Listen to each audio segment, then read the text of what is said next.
ya baki sabon gida yau kalla zuciya ta ke zargewa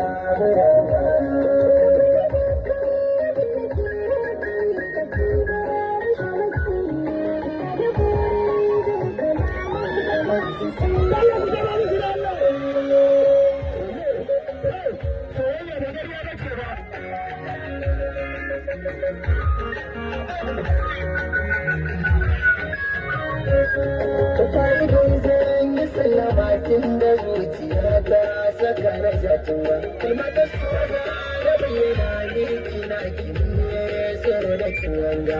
Ido yana yin zubar ruwa sannan da shekara faɗin shi dan burga.